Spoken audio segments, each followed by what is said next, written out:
When you spoke at the ANC's 105th birthday in January this year, it sounded almost as if, Mr. President, you wanted radical economic transformation to be your legacy project.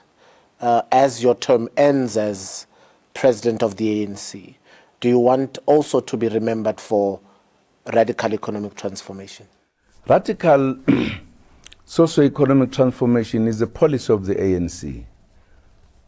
As the cadre of the ANC, as the leader of the ANC, you have to implement the policies of the ANC.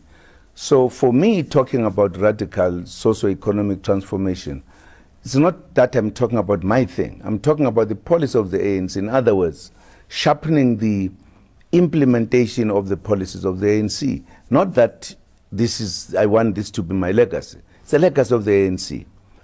I think what would be important is that perhaps at a given time, the ANC decided to say we need radical socio-economic transformation as the ANC.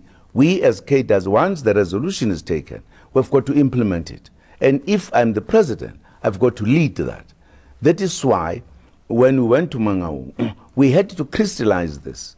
And of course, for some time, people did not necessarily highlight it that much.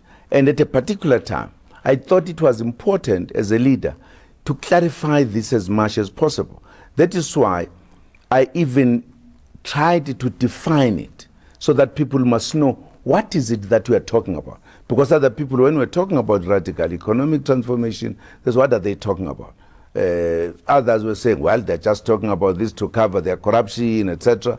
So we had to tell people so that everybody must be clear.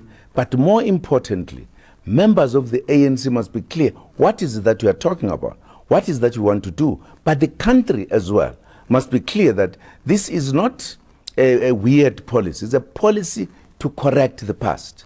So it is absolutely crucial. And the ANC must follow this policy.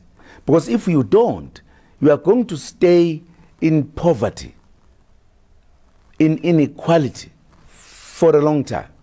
So for us to shorten the destination to this, let us deal with the economy of the country differently.